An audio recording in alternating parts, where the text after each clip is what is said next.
America Israeli যৌথ আগ্রাসনের শিকার হতে চলেছে ইরান আবারও নতুন করে। ঠুনকো যুদ্ধবিরতির মেয়াদ বড়জোর আর একদিন কিংবা 2 দিন।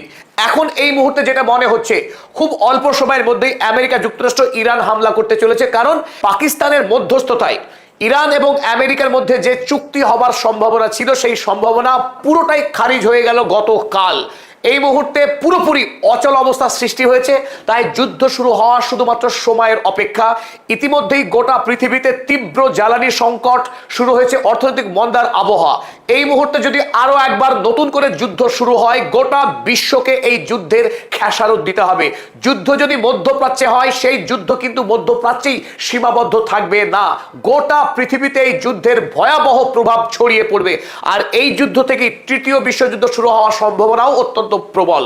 তাই এই মুহূর্তে প্রমাদ গুনছেন মানুষ বিশ্বজুড়ে, এবং চোখ রয়েছে বিশ্বের ডোনাল্ড ট্রাম্পের তথা ইসরায়েলের পরবর্তী পদক্ষেপের দিকে। যদিও ইরান সর্বাত্মকভাবে তার প্রতিরক্ষা ব্যবস্থাকে সাজিয়ে রেখেছে এবং দেশের মানুষ তারা এই আক্রমণকে মোকাবেলা করার জন্য প্রস্তুত হয়ে রয়েছে। গতকাল আমেরিকার পক্ষে শেষবারের মতো ইরানের কাছে 5 দফা দাবি পাঠানো হয়েছে, যে দাবির ছত্রে ছত্রে আমেরিকার সাম্রাজ্যবাদী আগ্রাসনের ছাপ স্পষ্ট। চলুন আমরা দেখে নিই আমেরিকার শেষবারের মতো ইরানকে কোন 5 শর্ত চাপিয়ে দিয়েছে, যে শর্ত অবশ্য ইরান কোনোভাবেই মানতে প্রস্তুত নয়। 1 নম্বর দাবি করেছে the United States would pay no compensation or war damage. প্রথমেই আমেরিকা যুক্তরাষ্ট্র ইরানকে জানিয়েছে 28শে ফেব্রুয়ারিতে ইরান আক্রমণের মধ্য দিয়ে 39 দিনের যুদ্ধে ইরান যে মারাত্মক ধ্বংসকাণ্ড চালিয়েছে, সেই ধ্বংসকাণ্ডের কোন রকম ক্ষতিপূরণ আমেরিকা যুক্তরাষ্ট্র দেবে না, অথচ ইরানের দাবি ছিল এই ক্ষতিপূরণ দিতে হবে। 2 নম্বর আমেরিকা দাবি Iran would transfer 400 kilograms of uranium to the United States. ইরানের কাছে এই মুহূর্তে যে 400 কেজি এনরিচড ইউরেনিয়াম রয়েছে, সেই ইউরেনিয়াম এই জঘন্য সাম্রাজ্যবাদী রাষ্ট্রপতি ডোনাল্ড ট্রাম্পের হাতে তুলে দিতে হবে ইরানকে, সেই দাবি করেছে। তৃতীয়ত দাবি করেছে only 1 Iranian nuclear facility would remain operational. এই মুহূর্তে ইরানের যে বেশ কয়েকটি নিউক্লিয়ার ফ্যাসিলিটিস রয়েছে, যার মধ্যে অন্যতম ইস্পাহান, নাতানজ, ফার্দো, এর সবকটিকে বন্ধ করতে হবে, একটা মাত্র নিউক্লিয়ার প্ল্যান্টকে চালু রাখতে পারবে ইরান। চতুর্থ দাবি করেছে the United States would not release even 25% of Iran's frozen assets. আমেরিকার ব্যাংকে যে বিপুল পরিমাণে ইরানি অর্থ ফ্রিজ করা রয়েছে, সেই অর্থের 25% কম অর্থ ইরানকে দেওয়া হবে, বাকিটা দেওয়া হবে না, জানিয়েছে আমেরিকা। পঞ্চমত any halt to the war on all fronts would be contingent on negotiations. Iran ছাড়া অন্য প্রান্তে ইসরায়েল যে যুদ্ধ লড়ছে মধ্যপ্রাচ্যে, সেই যুদ্ধ বন্ধ হবে কিনা তা আলোচনা সাপেক্ষ। এই 5টি ভয়ঙ্কর দাবি করেছে আমেরিকা যুক্তরাষ্ট্র। একবার যুদ্ধে পরাস্ত হয়েও আমেরিকার শিক্ষা হয়নি, সুতরাং যুদ্ধ যে অনিবার্য আমেরিকা সেই আমেরিকাতে রয়েছে, তার কোনো রকম পরিবর্তন হয়নি, তা স্পষ্ট। আর আমেরিকাকে বিন্দুমাত্র ভয় না পেয়ে ইরানের পক্ষে দৃঢ়তার সঙ্গে এই 5 দাবির মোকাবেলা করা হয়েছে, এবং ইরানের পক্ষ থেকে আমেরিকাকে 5টি উত্তর সম্বলিত জবাব পাঠানো হয়েছে। প্রথমে ইরান দাবি করেছে an end to the war on all fronts specially in Lebanon. মধ্যপ্রাচ্যের সমস্ত ফ্রন্টের যুদ্ধ বন্ধ করতে হবে, বিশেষ করে লেবাননের যুদ্ধ চালাতে পারবে না ইসরায়েল। 2 নম্বর বলছে the lifting of anti Iran sanctions. ইরানের উপরে যে 9000-এর অধিক স্যাংশন রয়েছে, তার প্রত্যেকটি স্যাংশনকে তুলে দিতে হবে আমেরিকা যুক্তরাষ্ট্রকে এবং রাষ্ট্রসংঘকে। The release of Iran's frozen funds. এই মুহূর্তে আমেরিকা সহ বিশ্বের বিভিন্ন প্রান্তে যত ইরানি টাকাকে আমেরিকা ফ্রিজ করে রেখেছে, তার সব টাকাকে ইরানের হাতে তুলে দিতে হবে। 3 নম্বর দাবি হলো compensation for damages caused by the war. এই যুদ্ধের কারণে ইরানের যত ক্ষয়ক্ষতি হয়েছে, স্কুল, ঘর বাড়ি, হাসপাতাল, সমস্ত ক্ষয়ক্ষতির ক্ষতিপূরণ দিতে হবে আমেরিকা যুক্তরাষ্ট্রকে। পঞ্চমত recognition of Iran sovereign rights over the strait of Hormuz. America সহ রাষ্ট্রসংঘ এবং গোটা পশ্চিমী বিশ্বকে স্ট্রেইট অফ হরমুজ যে ইরানের মালিকানাধীন, ইরানের সার্বভৌমত্বের অংশ, তার স্বীকার করে নিতে হবে। এই 5 দফা দাবি যদি আমেরিকা না মেনে নেয়, ইরান আমেরিকার সঙ্গে কোনো রকম চুক্তি করবে না। তাতে যদি যুদ্ধ হয়, যুদ্ধ করতে প্রস্তুত ইরান। আর যখন আমেরিকা এবং ইরান এই 2 দেশ চুক্তির থেকে অনেক দূরে সরে আসছে, শেষবারের মতো পাকিস্তানের পক্ষ থেকে পাকিস্তানের গৃহমন্ত্রীকে ইরানে পাঠিয়ে বরফ গলানোর চেষ্টা করা হয়েছিল।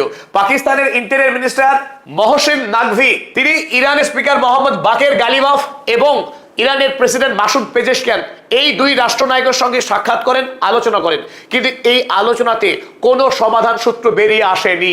অর্থাৎ ইরান এবং আমেরিকার মধ্যে কোন রকমের চুক্তি সম্পাদনের আর সম্ভাবনা রইল না।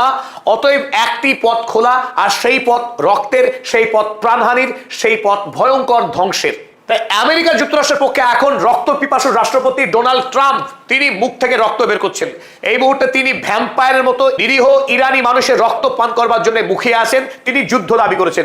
আপনারা যদি একবার তার সাম্রাজ্যবাদী আগ্রাসনের চেহারা রাখেন, সত্যি আমাদের প্রত্যেককে আটকে উঠতে হয়। আমরা এখানে দেখছি এই আমেরিকা যুক্তরাষ্ট্রের পতাকা, কিন্তু এই পতাকার আড়ালে রয়েছে মধ্যপ্রাচ্যের মানচিত্র, গোটা ওয়েস্ট এশিয়া এবং সেন্ট্রাল এশিয়ার বিস্তীর্ণ অংশ। ডোনাল্ড ট্রাম্প দাবি করেছেন এই সমগ্র অঞ্চল আমেরিকা যুক্তরাষ্ট্রের প্রধানত আমেরিকা যুক্তরাষ্ট্রের মালিকাধীন। মাঝখানে একটা অংশ রয়েছে যে অংশের নাম ইরান। এই ইরানের ওপরে আমেরিকার কোনো নিয়ন্ত্রণ নেই। বাকি অংশ অর্থাৎ গোটা সৌদি আরব, জর্ডন, ইউএই, এদিকে আফগানিস্তান, পাকিস্তান, আজারবাইজান, উজবেকিস্তান, কিরগিজস্তান, যত দেশ আছে সবটাই এখন ডোনাল্ড ট্রাম্পের মালিকানাধীন। একমাত্র ইরান এই মুহূর্তে ইরানের কর্তৃত্ব বা নেতৃত্বের বাইরে। তাই আপনারা একটু লক্ষ্য করবেন, সমস্ত তীর চিহ্ন ইরানের দিকে, অর্থাৎ ইরানটাকে ধ্বংস করতে পারলেই, দখল করতে পারলেই আমেরিকার এই সাম্রাজ্যবাদী আগ্রাসনের বৃত্ত পূর্ণ হবে। তাই ডোনাল্ড ট্রাম্প এই ম্যাপ পোস্ট করে তিনি দাবি করেছেন এবার ইরান দখলের পালা। ভয়ঙ্কর হাড় হিম করা সতর্কবার্তা দিয়েছেন লাস্ট মোমেন্টে ডোনাল্ড ট্রাম্প ইরানের উদ্দেশ্যে।